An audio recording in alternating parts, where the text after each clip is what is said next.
You're listening to The Globalist, first broadcast on the 24th of May 2024 on Monocle Radio. The Globalist, in association with UBS.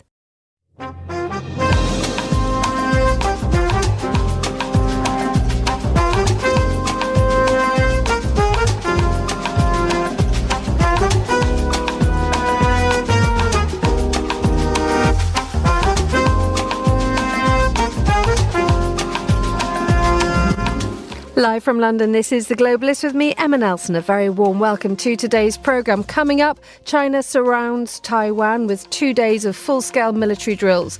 We'll ask if it's cause for alarm. Also coming up, peace talks between South Sudan's government and rebel forces. We'll examine what this means for both the country and the region's stability. Plus, we go on a trip to Lisbon by design. I want to attract the audience with something new, something fresh, and also I want to push the designers to come up to something really creative.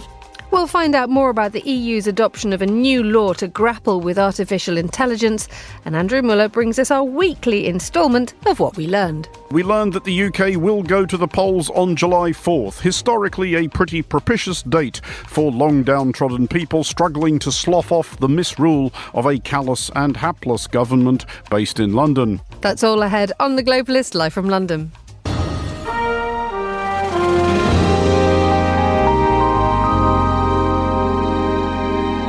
First, though, a look at what else is happening in today's news. South Korea and Japan have announced a series of sanctions in an attempt to stop North Korea from sending weapons to Russia to help with its invasion of Ukraine.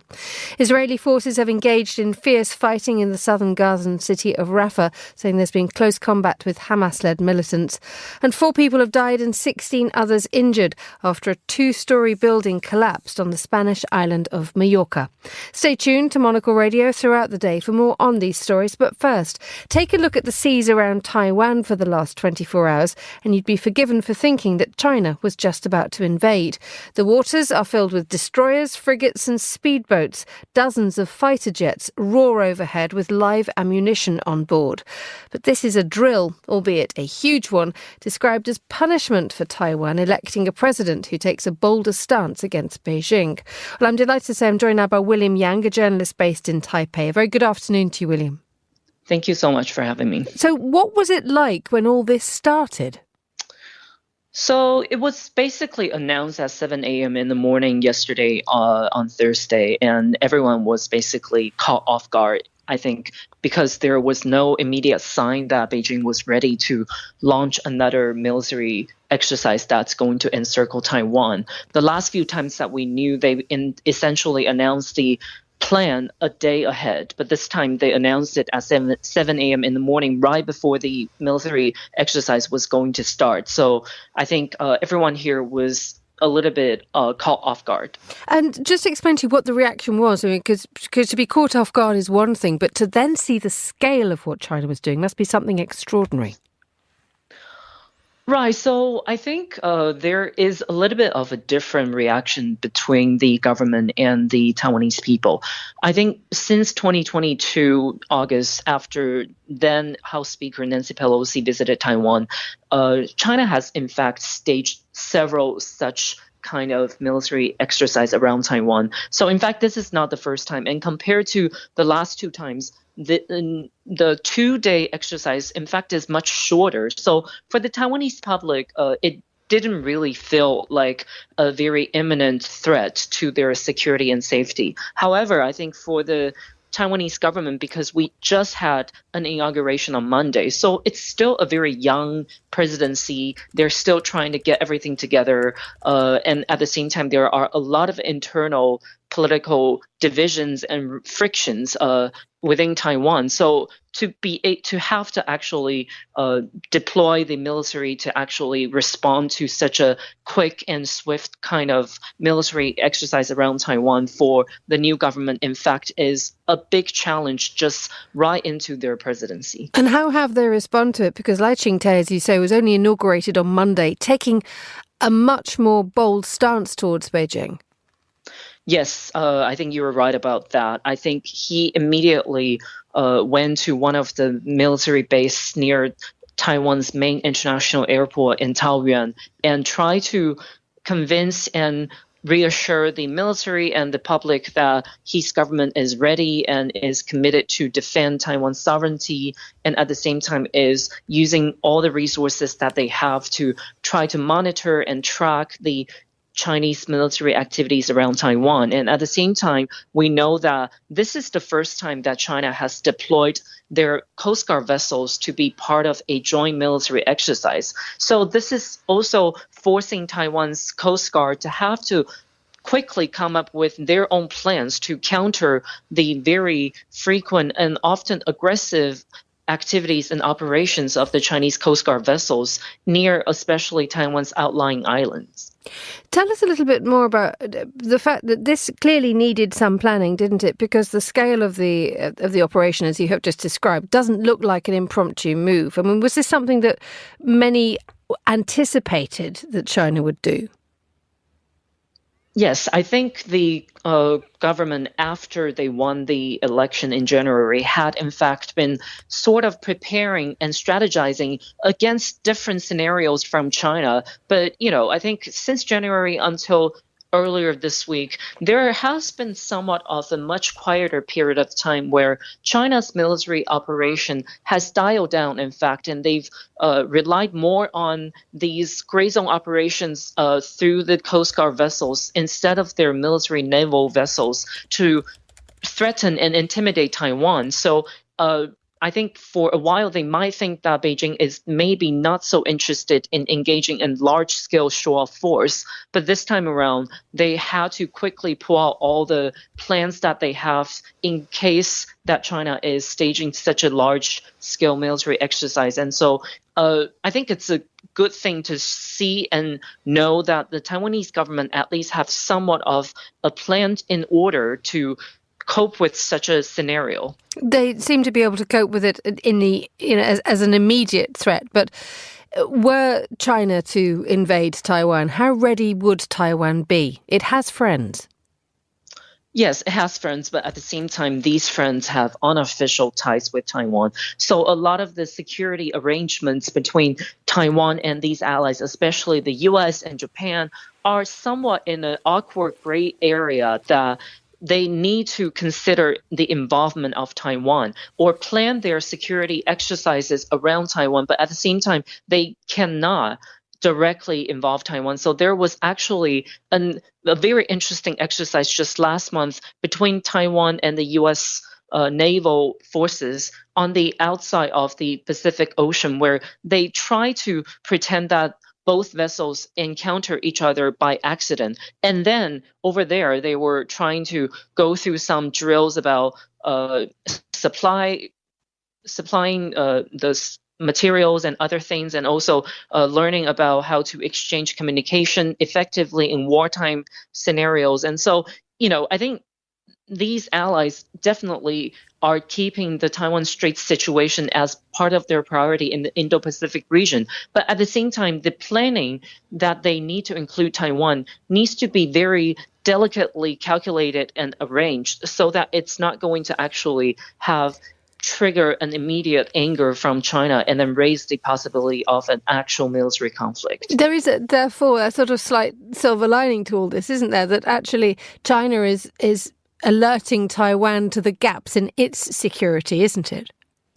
Yes, I think this is a very important point as well. Every time that they stage such a large-scale around Taiwan kind of military exercise, it's in fact also given Taiwan an opportunity to observe the type of capabilities that China possesses, and at the same time, how Taiwan should improve in particular areas, and to know what kind of weapons and systems that Taiwan still need to acquire, so that after these exercises, Taiwan can immediately get to work to adjust its own strategies to then go reach out to its allies, mostly the United States, to get support from different supplies and equipments that Taiwan will need. Lai Ching-te, the new president, has told China that he does not wish for any military action to take place. And although he has taken quite a strong stance, arguably a stronger stance than Tsai Ing-wen, his predecessor, he nonetheless did sort of send out a message to China saying this cannot be resolved militarily.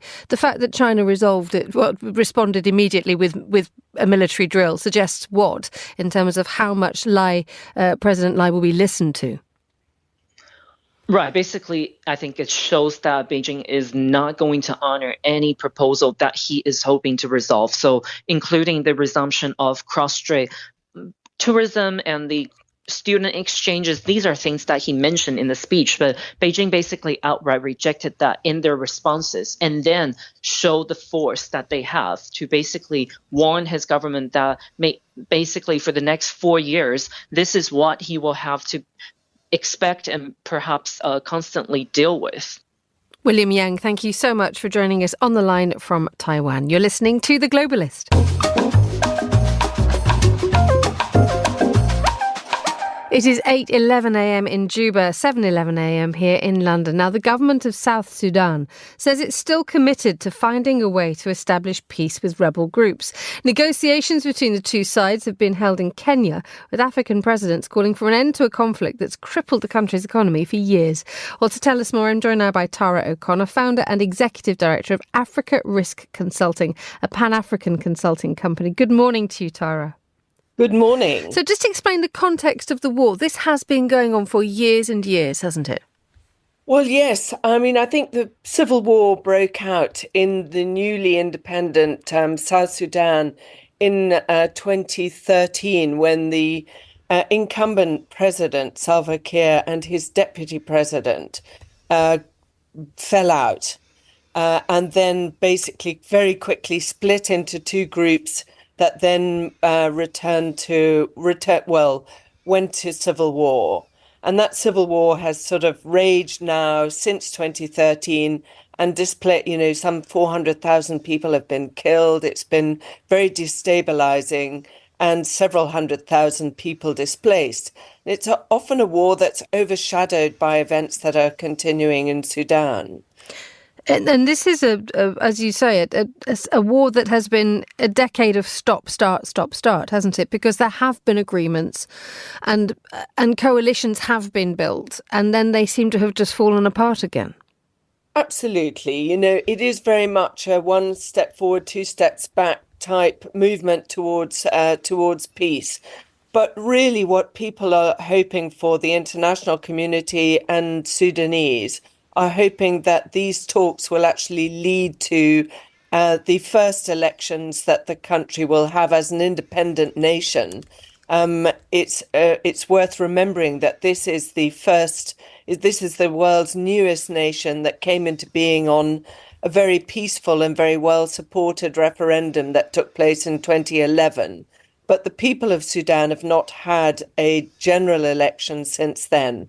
And that is now due to take place in December. It was due to take place under one of the peace deals last February, but has been postponed. And these talks in Kenya, hosted by William Ruto, President William Ruto of Kenya, are designed to get rid of the last few details and move the country to elections in December 24. Why has the government of South Sudan taken the time now to say it's still committed to find a way for peace? I mean, how have these talks been going? Well, mixed. They are very tense. There's an awful lot of distrust still between the groups. There are a number of points that still need to be made. First of all, that a census needs to be taken, agreement on settling refugees. And I think the sticking point is the requirement before elections can take place is to form a united army to replace government and opposition armies. And that is the sticking point, I think, for some of the rebel groups that are involved, largely because of the levels of distrust. I mean, in these talks, for example, one of the rebel leaders has actually asked to be evacuated because of an alleged conspiracy between the Kenyan security forces and the transitional government of Sudan's forces to assassinate people. And assassination is a very real threat. It's one that's raised by the opposition and civil society leaders as well. But those are the sorts. There certainly isn't an easy trust between the parties. And indeed, I think you're talking to the chairman and commander-in-chief of the South Sudanese People's Movement, which has been trying to overthrow Salva Kiir for a very, very long time. He says there's a plot to assassinate him. You say it's not beyond the realms of possibility. But how realistic a prospect is it that someone halfway through the protracted negotiations could find themselves targeted like that? Well, these are warring parties, and when it is raised as a realistic possibility by, in the past, the opposition, civil society leaders and faith-based groups, and indeed relatives of key opposition leaders raise this as a risk. And so it's not to be discounted. But the point is that I think everybody in Nairobi has made an enormous effort to get people back to the negotiating table and to move things along. The alternative, of course, is an indefinite postponement to the elections, which would not would be very obstructive. And an indefinite continuation of the government of national unity. There is also fear that there is a sort of winner. The incumbent, the power of incumbency will give Salva Kiir's movement the upper hand in elections. Sorry to interrupt you, Tara, but it must be asked, where do they find the goodwill for this?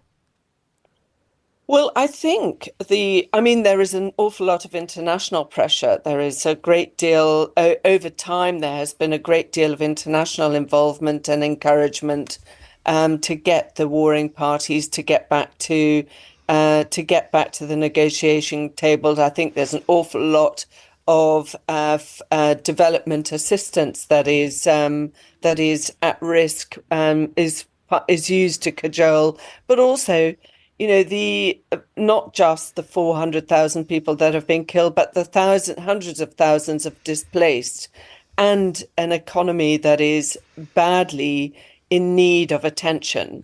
The Sudanese is an extremely resource-rich country, and has now, with the continuous disruption of war, has actually fallen to be the second poorest country. So there are lots of threads and external and internal factors that are pushing the parties to negotiate. You mentioned the huge effect that it's had on South Sudan as a country, and we've got more than 4 million people have been displaced.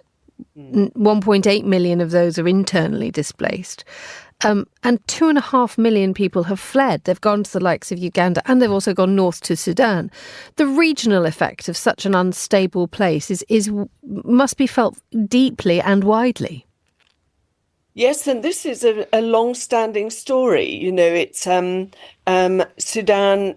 First of all, South Sudan was involved in an extremely long and protracted civil war when it was part of Sudan. Wider Sudan, one of the biggest countries on the continent. And then literally almost as soon as the independence vote took place and the successful early transition, then the civil war broke out.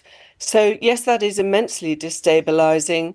It also facilitates, with porous borders across the region, it facilitates the movement of weapons across borders into northern Kenya, and a lot of kind of banditry activity as well. So it is immensely destabilizing, and the long-standing peace talks and multiple iterations of various peace talks are but seem to be gaining ground. I think there's the other very critical thing is that we have a new impetus from President William Ruto, who is setting himself up very much as a regional political player.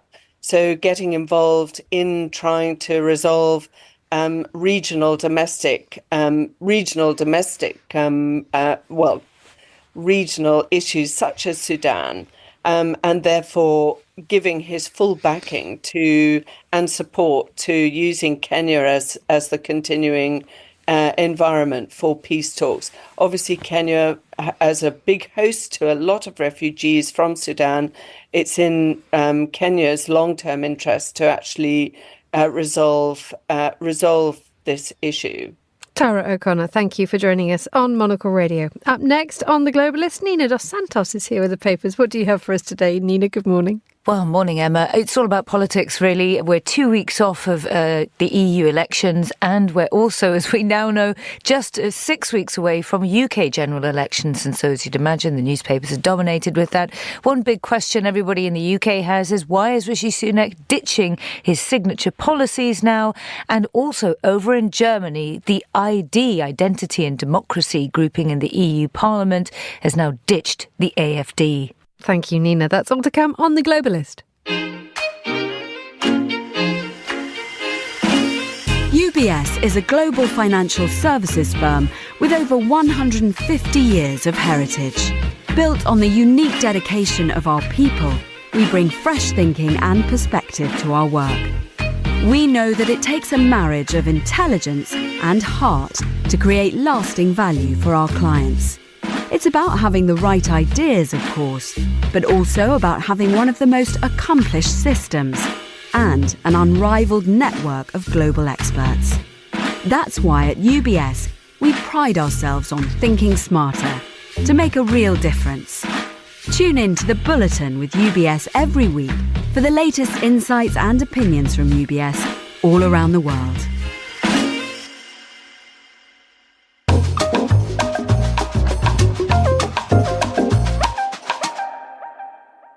Let's continue now with today's newspapers. Joining me in the studio is Nina Dos Santos, international broadcast correspondent, a former CNN Europe editor and regular welcome voice around the table here at Monocle.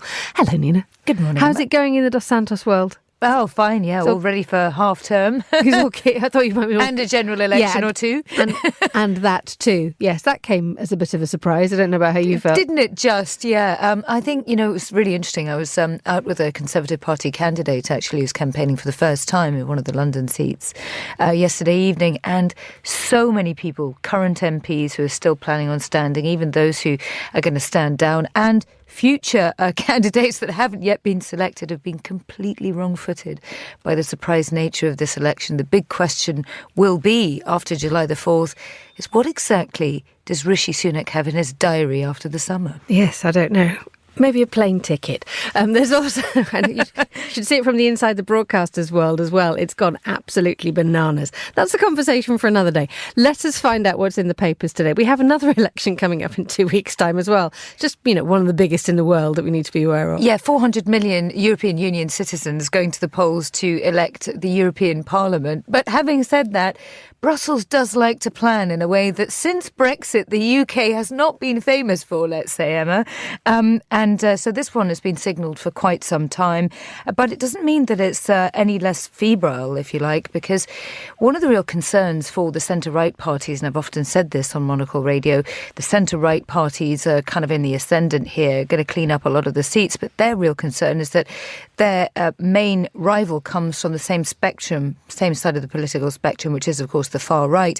But yet again, we've had another inkling that this far right grouping is extremely disunited. Now, the Identity and Democracy Party that takes in Jordan Bardella and Marine Le Pen's National Rally Party has decided to kick out the AfD. This is little surprise because a few days ago, Maximilian Krah, the head of the AfD, the Alternative for Germany party over there in Germany, gave an interview to the Financial Times and La Repubblica, the Italian newspaper as well, essentially appearing to minimise the crimes of the SS, the Nazi paramilitary groups who were responsible for so many many millions of murders during the Holocaust and the Second World War. This has absolutely appalled some far-right leaders in places like France that obviously have very difficult history with Germany, and as such the AfD has been kicked out. I mean, the AfD has been having a lot of trouble recently reputationally. You've got to remember one of Maximilien Krah's own staffers was arrested on charges of espionage for China, and then one of his own candidates, who looks like he may well still win a seat in about 2 weeks' time in those European parliamentary elections, has been accused of somehow allowing to be funded or supported in some way by Russia. All of these individuals deny all of these charges, but having said that, it is not a good look, and so what we're seeing again is elements of the far right inside the EU appearing to distance themselves from these individual groups. It's a really strange situation that the world finds itself in Europe, insofar as the centre-right always seems to have been the stable leading way forward for the bloc. And the way that it has been organised, and it seems to be the sort of the way forward. However, one wonders how well the European Union and the Parliament can actually manage these pulls, these deep magnetic shifts to quite extreme places. Well, on the one hand, I suppose you could say that with two wars around the world, one obviously in the Middle East and one in Ukraine, that really threatens the future of not just the EU, but also the sort of integrity of NATO's borders, that, by the way, on the east of Europe are the same. For the EU, the centre-right arguments gain quite a bit of traction, actually. So, they're very strong on security, very strong on talking about the economy. You'll notice that the far-right has tried very hard and quite successfully in places like the Netherlands, where we now have a populist government as of the last few days.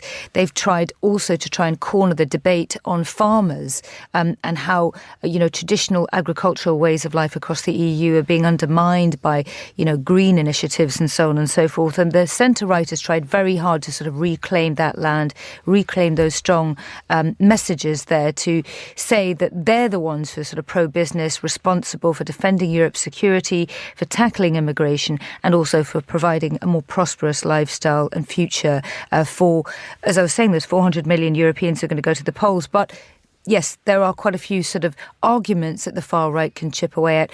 And this is going to be a real test, obviously, for France post-Emmanuel Macron in 2027, when he can't run again.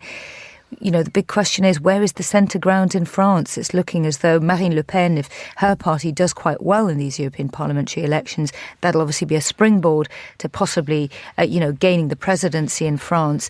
And that is why they have kicked out the AfD, because they really can't afford to risk that. The fear of it trickling down right across the bloc. Right, let us focus on the coverage of the general election. I think many people's hearts sank on Thursday, I think Wednesday, I can't even remember what day it was when it happened, when we suddenly realised that everything that's going to be on, in the British media at least, will be, what are they saying, why are they saying it, why are they doing this, why are they doing that. It becomes a little bit of a gruesome treadmill. What are the papers reporting on as the latest instalment today? Well, the latest instalment appears to be not just that Rishi Sunak appears to have done a U-turn by signalling to everybody, including his own party, that the election would come on, towards the end of the year in November, Emma. It's that now he appears to not have enough time to follow through on any of those signature policies that he famously, championed and stuck his reputation upon, in particular the Rwanda policy. You remember that it's cost so much money. This means, tackling the large numbers of people arriving to seek asylum in the UK via these illegal routes like small boats crossing the Channel. Those have skyrocketed ever since Brexit, and ever since, the relationship between France and the UK has deteriorated, because previously the UK used to pay France an awful lot of money and have a closer relationship with France to try and stop these boats setting off in the first place. Immigration has become a huge problem. Rwanda was supposed to be the place where the UK would eventually be able to send migrants for processing, to have their asylum claims processed. But now they've ditched all of that. And one of the other things that was... and that's really angered a lot of backbench MPs, because today and yesterday was supposed to be the last couple of days of Parliament this week before the recess, when those very backbenchers who feel strongly about immigration were going to have the chance to make speeches about this and, appeal to their constituents that they were sort of going to get tough on immigration, particularly those in the southern constituencies. That whole agenda has been torpedoed. They've also thrown out of the window the plans that many MPs felt a little bit iffy about, which was to try and phase out smoking for teenagers so that the UK would be smoke-free in about a generation to come. Rightly or wrongly, it does leave the perspective, any of those candidates trying to fight for their seats, wondering what they actually stand for. Well, exactly. I mean, it's also very difficult for the electorate, I think, probably to coalesce around a Conservative Party where the leader of the Conservative Party apparently doesn't have the confidence to signal, a coherent strategy and election timing to his own MPs. Or even to ask for an umbrella. Yeah. Finally, very quickly, as if the world is not bad enough, depression may not be any of the results of any external factors. It could be a virus. It could be an ancient virus. Excellent. Look, hey, I feel depressed just when I look at the calendar and I realise in a few months' time I'm going to be a little bit older. I don't need scientists to tell me that ancient DNA is responsible for this, that comes from a virus. I feel my DNA is getting ancient enough as it is, and that depresses me. But just briefly, apparently, scientists have looked at tens of thousands of brains and 800 autopsied brains as well. They have for a long time realised that there's a genetic component to psychiatric disorders like bipolar disorder, depression, also schizophrenia. But now they've realised that those genetics markers can also be turbocharged by the legacy of human endogenic retroviruses. So these are retroviruses that manage to sort of incorporate themselves into your DNA. They've realised that there's about 8% of the human genome that they've sequenced that actually includes these types of retroviral footprints from many, many, many hundreds, millions of years ago. And that could be causing us to feel a bit depressed. Not the elections. Nothing else. In the EU or the UK. It's a virus, kids. Nina Dos Santos, thank you so much for joining me in the studio. You're listening to Monocle Radio. This is The Globalist with me, Emma Nelson. The time is just coming up to 7:32. A quick look now at the latest headlines. South Korea and Japan have announced a series of sanctions in an attempt to stop North Korea from sending weapons to Russia to help with its invasion of Ukraine. Seoul's foreign ministry said the sanctions targeted individuals, organisations and ships thought to have traded weapons and engaged in other activities between Pyongyang and Moscow. Israeli forces have engaged in fierce fighting in the southern Gazan city of Rafah, saying there's been close combat with Hamas-led militants. The Hamas-led health ministry in Gaza, however, says at least 60 Palestinians have been killed. And 4 people have died and 16 others injured after a 2-storey building collapsed on the Spanish island of Mallorca. Spanish media say the building was a beachside restaurant on Cartago Street in Palma. This is The Globalist. Stay tuned.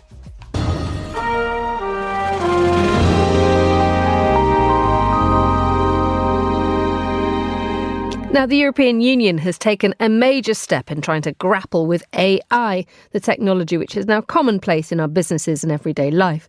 The EU's AI Act takes a tougher stance than the likes of the US in terms of stringency, but will it be followed by the rest of the world? Well, to tell us more, Josh Coles is a consultant and writer about technology policy, and he's on the line now. Good morning, Josh. Welcome back to Monocle Radio.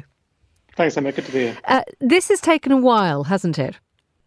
It has, and I think what's really relevant about how long it's taken is how much has changed in the time that this law has been making its way through the various organs of European policymaking. It was first proposed back in 2021, which is kind of a lifetime, really, or an epoch in technical terms, particularly when it comes to AI, which, of course, is moving very quickly. And there's some kind of legacies of that in the bill. You know, a lot of the high-profile targets of the bill are things like real-time facial recognition, social credit scoring, really important stuff. But the stuff that's been on the agenda for quite a while, those things will be banned or mostly banned. But the real spanner in the works came with the release of ChatGPT and other similar generative AI tools a couple of years into this legislative drafting, which meant a bit of a last-minute addition to the Act. And it remains to be seen how well, as a result, the Act is able to handle the kind of latest draft of AI tools that, as you say, form part of our everyday lives. And is there a sense that the EU AI Act will successfully or satisfactorily address these issues? Well, certainly the Commission has some form in producing quite wide-ranging legislation which does move the needle a bit on kind of the impact of digital technologies on day-to-day life. So first of all, the GDPR in the middle of the last decade really kind of helped to reshape how private data about people is treated online, and then followed up by the Digital Markets Act and Digital Services Act, which were much more aimed at social media platforms a couple of years ago. So they're getting pretty good at digital policymaking in Europe. But of course, there's always many debates about all of these laws and many different parties to be satisfied, particularly big tech companies with whom the EU has what's best described perhaps as a frenemy-style relationship, keen to keep them within the borders and keep users, of course, happy, but also keen to prod them with a big stick when it suits and when it's important for them to do so. It remains to be seen, I think, how well this is going to go down. I think early reports are mixed, but the devil is always in the detail with these laws. Why are the reports mixed? I mean, who is reacting well and who isn't so pleased with the way that this has been formed? Sure. Well, Amazon is one of the companies that's come forward in a somewhat constructive spirit and pledged to work with the EU to promote kind of safe and trustworthy use of AI. Meta has been a bit more lukewarm on the idea. And there's another dimension here as well, which is how well the Act will actually regulate what states can do, states in Europe in particular, because this law, as I say, takes quite a strong stance against things like social credit systems and facial recognition, but it does have carve-outs and exemptions for things like certain policing and military uses, which some have criticised as being a real watering down of the really intended effects of the Act. But nonetheless, it takes a pretty firm approach about many uses of AI. It takes kind of a risk-based approach with the highest risk areas such as health and infrastructure needing to follow the highest standards. How will it change our lives in terms of what we see and what we have access to and who can use what of ours? Sure. Well, it depends a bit on where you are. Obviously, if you're in Europe or if you either live in Europe or are European, in theory, the Act may have more to say about your life than about other people around the world. But there has been a development of the so-called Brussels effect in recent months and years, which is the impact of these acts, which are ostensibly aimed just at Europe, actually having a much wider effect across the world as a whole, in particularly areas such as California, which followed Europe's GDPR, and other areas too. So in a sense, this might affect everyone if this is what sets the standards. But those standards are primarily aimed at the companies that actually provide AI as a product. So we're not really talking about regulating AI as sort of a wider platform, or let alone as some sort of intelligence of person-level intelligence. Instead, it's regulating AI as a product. And in theory, if it works, those products that we use every day should get better. So ways to do that will be by obliging creators of these systems to be more transparent about what goes in them, which could have some implications for the fights over copyright going on with AI at the moment, because if we know how AI systems are trained, that might tell copyright holders a bit more about whether their works were used in the training of those AI systems. So I think at the margins, and it will take a few months and years even for the provisions of this bill to go into force, we should see somewhat safer development of AI. Whether that is enough, though, to stem the flow really in one direction at the moment of a really concerted push by a small number of companies to create incredibly powerful systems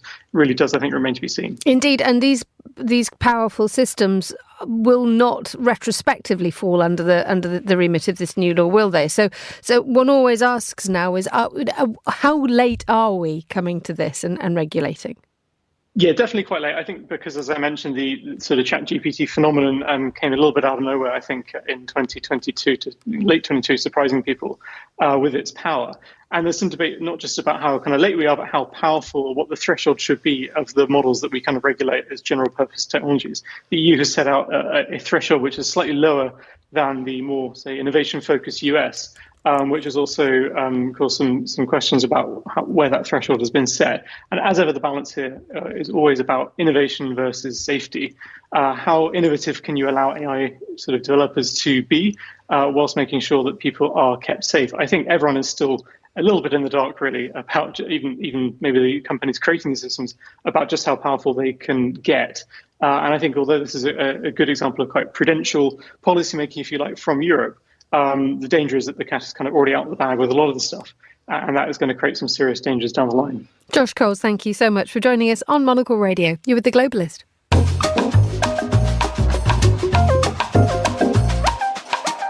Now, the Portuguese capital is bustling this week with multiple events across the city, including Arco Contemporary Art Fair, Lisbon Design Week and Lisbon Creative Week, all in full swing. Well, Lisbon by Design is also among the lineup, an intimate showcase for high-end Portuguese furniture and crafts. It highlights artisans working across ceramics, carpentry and glass blowing. Well, in a rather regal venue, the Palacete Gomes Ferre, Monocle's Maylie Evans caught up with the interior designer and founder of Lisbon by Design, Julie de Alleux. Julie began by sharing why the small palace continues to be the perfect setting for the fair. A lot of fairs are like very contemporary or in warehouses, and since it's an interior design fair, I wanted actually the people to feel comfortable. I wanted to show every spaces with the different DNA, different participants, different interior designers. I wanted to be cozy in a way. Also, I was looking for a place with a lot of rooms because I'm displaying 28 artists and I needed rooms. I needed a palace in a good state also, and I needed a palace that I could customize. So be my guest to find another one in Lisbon is very difficult. And this one has an incredible light. No, it's got some gorgeous detailing, lots of lovely natural light pouring through, so it is a beautiful space. From my understanding, Lisbon by Design was foundational in helping Lisbon Design Week start up. Could you tell me why you started Lisbon by Design? Yes, I started the fair. So it's a fair showcasing Portuguese creativity because it's showing artists that produce and work in Portugal. Most of them are Portuguese, but I have some foreigners. Last year, I wanted to have like the fair going in the city like you have in other fairs, like in Paris. And I met Michel Fashman, and we decided to create the Lisbon Design Week. All the participants that were in the palace could open their studios, and we wanted to do like an echo between the fair and the studios and the artists. And this is how it started. I'm continuing doing some different development with the fair, whereas the Lisbon Design Week is continuing his own path. You're quite keen to keep things fresh. A lot of the participants are different each year. Why is it really key that we don't have the same names each time? And how do you find the artists that you're featuring? It's quite tricky because this year, as I told you, I have 26 different participants. I'm very curious. I'm visiting a lot of studios. I'm visiting a lot of shows. And I'm trying to have every year a fresh selection. And also sometimes I have people coming back. Like this year I have actually three designers coming back. I have special guests like Oficina Marques that I presented already twice. So now they're like invited in another way. But it's quite tricky. It's also to showcase the diversity of the different artisans, craftsmen people and designers working in Portugal. So I leave them like a kind of carte blanche for them to express their creativity. They are allocated a space in the palace, and then they have to come up with the specific exhibition. Every year I'm trying to elevate the level, and I think this year is even more impactful than the previous editions. And I think, the audience will discover there is a lot of strength this year.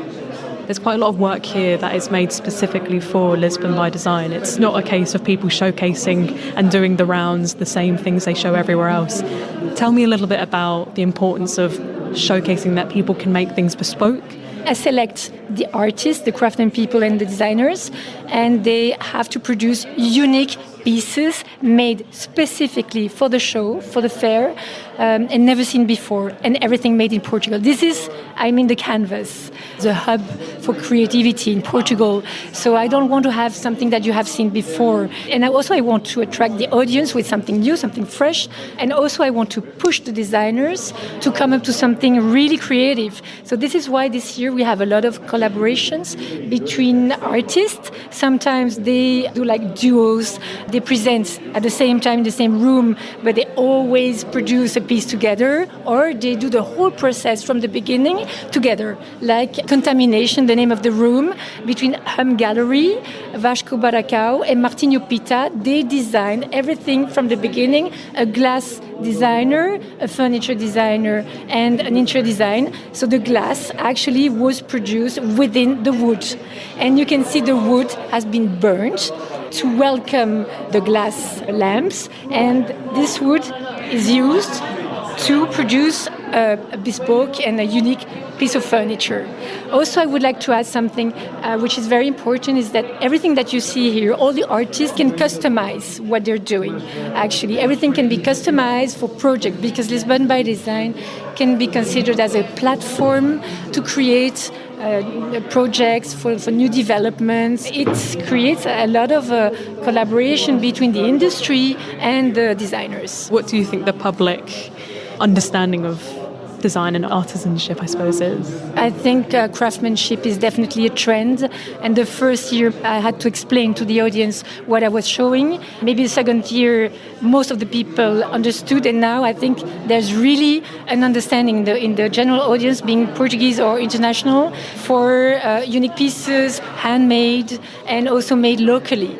It makes sense when you have project and when you have a house, when you're an art collector, when you're living in Portugal, it makes a lot of sense to buy Portuguese, handmade, unique pieces. You meet the artists. Here in Lisbon by Design, you can meet every day all the artists. I don't present a lot of galleries, so most of the people here are the artists directly. So you can talk to them, which is not the case in the other fairs. You can come every day and you have the opportunity to meet and to talk to them and to build a relationship with them. And I think this makes it super interesting. And that was Julie de Haller, who's founder of Lisbon by Design. She was talking to Monocle's Maylie Evans. You're listening to The Globalist on Monocle Radio. UBS has over 900 investment analysts from over 100 different countries. Over 900 of the sharpest minds and freshest thinkers in the world of finance today. To find out how we could help you, contact us at ubs.com.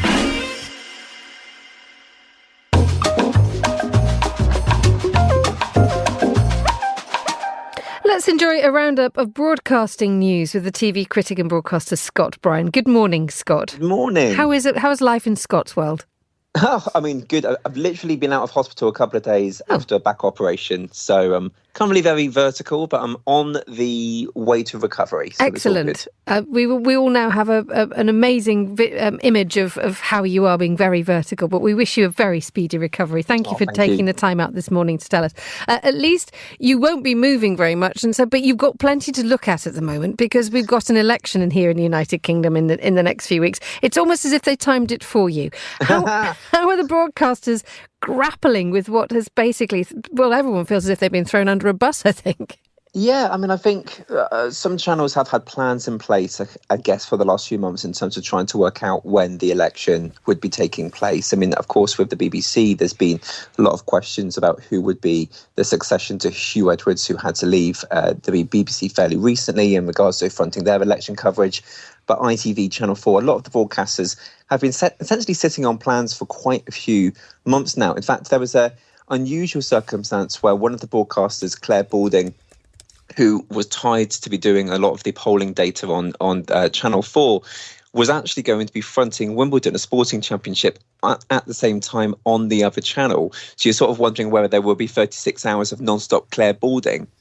But essentially, they've now announced that she'll be doing Channel 4. I guess a lot of questions are going to be asked over the next few months about, certainly whether there'll be kind of enough material to go around. I think certainly in the last sort of first 24 hours, 48 hours, there certainly has been. But when you're having essentially a surprise election at a time of year where there's a lot of sports, there's the Euros, there are the Olympics too, there's also going to be Wimbledon, and now you're having to sort of throw in a whole general election into the middle of summer. I think there hasn't been a July general election in the UK for quite a few decades. It does make it very hard for broadcasters to try to put together sort of a seamless election broadcast that everyone would normally expect. I think the plans were all in place, but things were moved rather quickly, and things are happening within the next 10 days to all intents and purposes. But in terms of the way that the media is covering this election, in terms of alliances,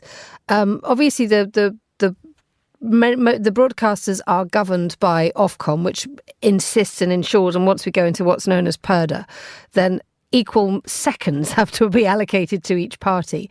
But when it comes to the likes of the Murdoch empire, which is not necessarily, well, we've got Sky, for example, but the Murdoch empire has since, time immemorial, almost decided an election. It's that influential in terms of, let's say, the front page of The Sun. I mean, how are they grappling with what is clearly a very difficult election, also called at the last minute?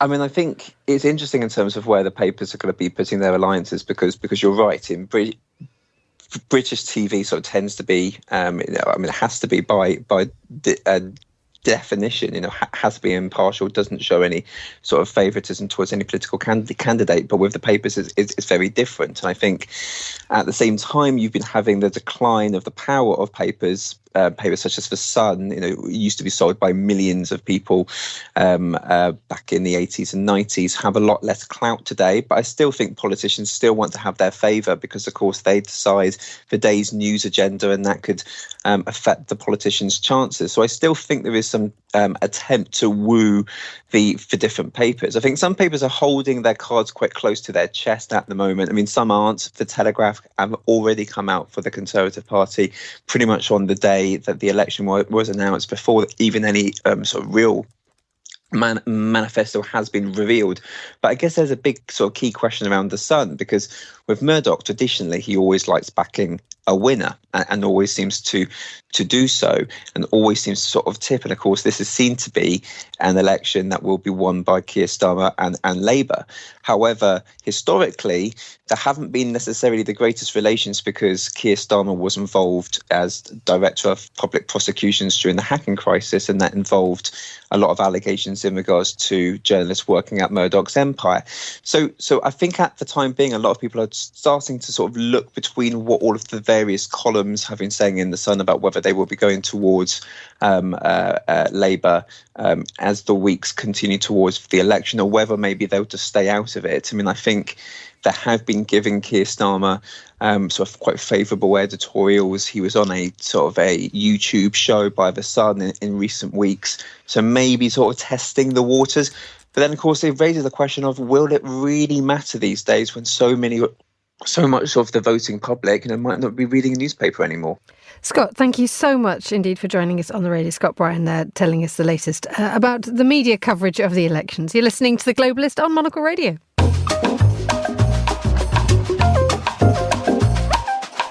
Finally, on today's show, Andrew Muller tells us everything we know now that we didn't at the beginning of the week. Here's what we learned.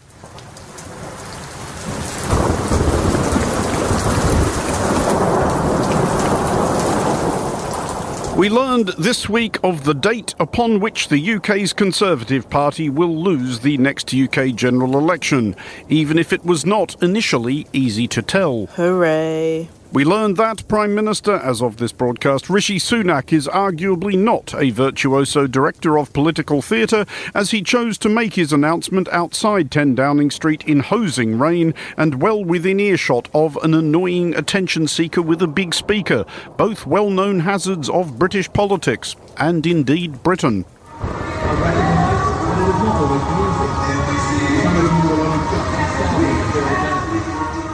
Here's how that unanticipated sonic backdrop goes properly.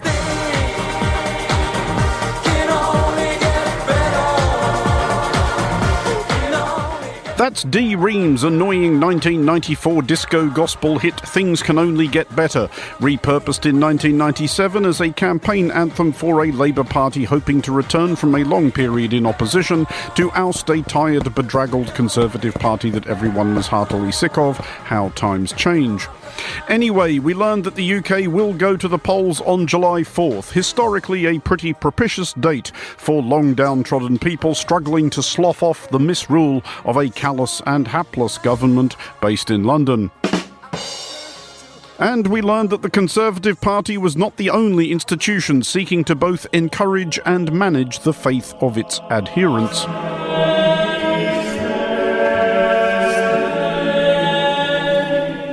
We learned of a commendable stand being taken against the cynical exploitation of the vulnerable and credulous by quacks and mountebanks flogging dubious supernatural phenomena as manifestations of the holy.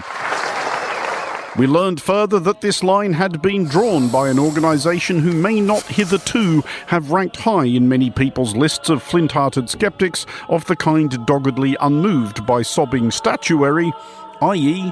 the Vatican. It is, from the Vatican's perspective, arguably a bold move coming out against the paranormal, given how many tourist attractions holy shrines derive their authority from a belief that at some point in their vicinity an effigy has somehow burst into tears of blood, a nativity scene has mysteriously appeared on a church wall, the sun has capered incongruously about the sky, or whatever.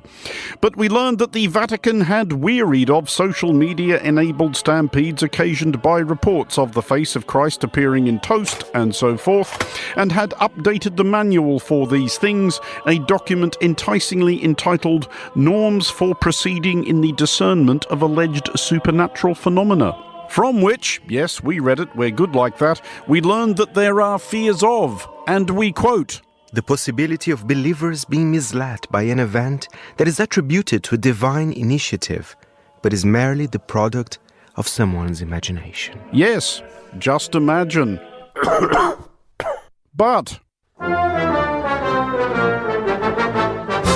sticking with the subject of unlikely apparitions credited with virtuous qualities by glassy-eyed acolytes to the bafflement of all sane persons, we learned that we were to be deprived of the spectacle of former US President Donald Trump testifying under oath in his current trial on charges of cooking the books to occlude a hush money payment to a porn star.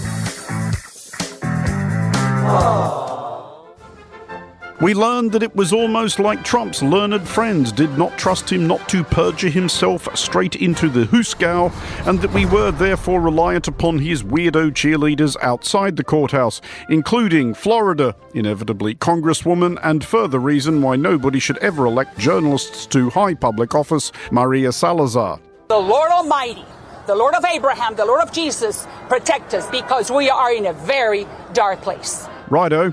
We also heard again from the world's second worst Donald Trump in another of those videos in which our lawyers tell us we can say Junior appears remarkably energetic and animated, even zestful, from whom we learned that his father does, despite appearances to the contrary, enjoy tremendous, if furtive, support from the citizens of his hometown. That's the reality. When I'm in New York, the amount of people that show support is actually huge. But they do it like this, like it's like a thumbs up, like hidden under their jacket, like so that no one else could possibly see. Fun fact, in the 2020 presidential election, the voters of Queens, the New York district where Trump was born and raised, returned a 72% vote for Joe Biden.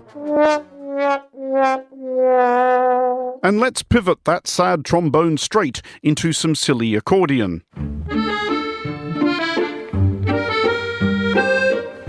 For we learned that France continues to ease the burden of the compilers of weekly news monologues and contribute to the general gaiety by doing at any given moment roughly the most French thing possible. Seriously, it's basically Florida after finishing school.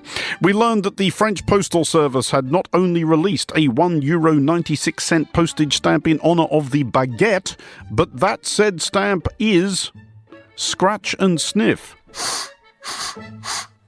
Our lawyers tell us that this sound effect was deployed a satisfactory distance from any earlier references to any sons of former US presidents.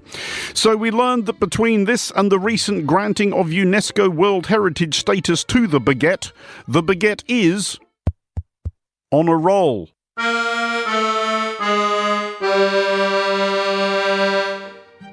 For Monocle Radio, I'm Andrew Muller. Thank you very much indeed for that, Andrew. And that's all the time we have for today's programme. The warmest of thanks to all my guests and to the producers, Carlotta Rebello and Sophie Monaghan-Coombs. Our researcher is George Ruskin and our studio manager Tamsin Howard, with editing assistance from Steph Chungu.